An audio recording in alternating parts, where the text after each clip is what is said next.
John's Google SketchUp trailer vid. This is the Gypsy trailer, designed to be lightweight, portable, and horse-drawn if you desire. It's all self-contained. I enjoyed drawing this. It took a bit of work, and I learned a lot of tricks which now I don't remember. This was done a few years ago. In this video I have a doorknob, which I had fun doing. I was learning about how to do circular objects, and I drew this. Now it's cool, it's 3D, but the funny thing about it's also an optical illusion. If you look in carefully at the center and stare at the center, it will suddenly invert and become a bowl, which is always kind of cool if it sits long enough.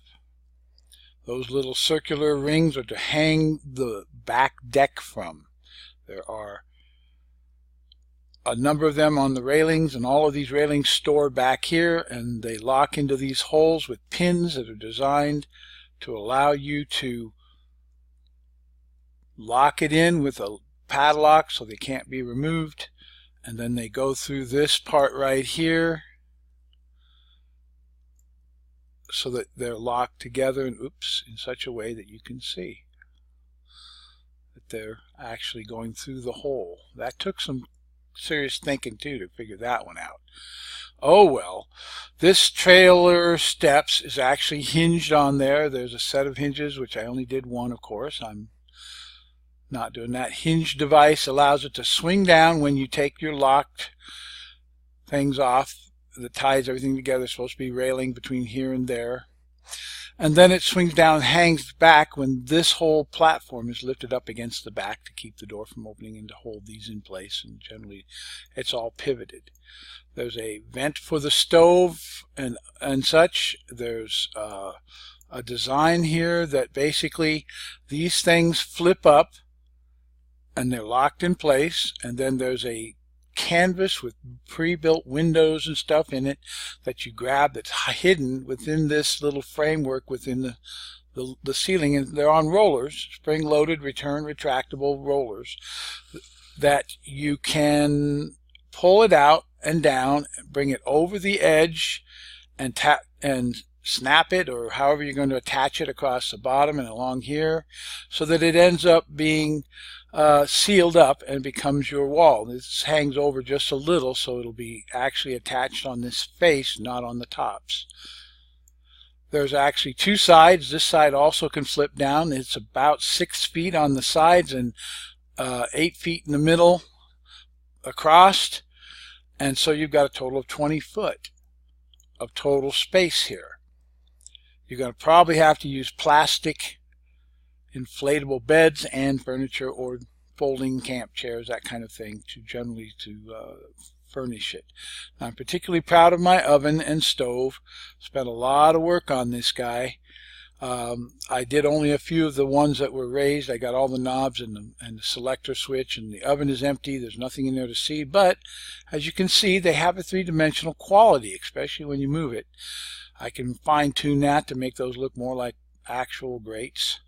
This grate over here on this actually has the burner pipes that the gas comes through, and there's supposed to be little holes all over it, but I got tired of messing with it. It looks good enough with those black marks, and you can actually fly right down inside and see it from the inside. See, that's how it's persnickety. Of course, I wasn't concerned enough to fill in the metal on the bottoms, but you got the pipe, and the pipe is just a hollow tube that I had to design, and it's built right into it. Let me out, let me out. It's being stubborn here. You got knobs, you got controls, you got everything a guy could want on this thing. The sinks got cabinets. There could be a refrigerator put in here somewhere.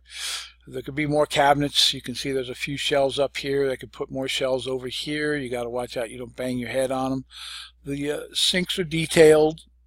There's knobs, there's faucets with spouts and everything. There's even, if I'm careful, I might be able to get away with this. You can see that there are actually, well, you can see that there are actually drains in them, though they're incompleted. If I was to fly into this, I could show you where they stick down, but I never actually put in all all the septic drain system through there.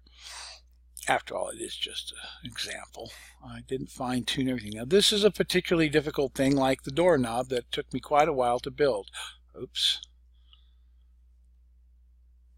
This toilet was quite a feat, getting it to look like it did, having to master the dynamics of this thing. Come on, give me, there you go. You see that was quite effective. Over here we have, of course, the sink, which is also designed to be watertight, because this entire stall is supposed to be a shower stall. So, you know, you've got everything. You've got hot and cold knobs. You've got it's all built in the corner. And diagonally on the other side will be a cupboard where you'll have also watertight doors, and you're able to store your towels and other bathroom stuff that you might want, a rug for outside the door. The whole thing is built with the idea in mind of being able to step in and shower. There is no, real problem with that. You just step right in and shower up whatever you need to do. Got to scooch over here a little bit. That's the shower going up the wall. Grabbing the other controller. Here we go. We go up.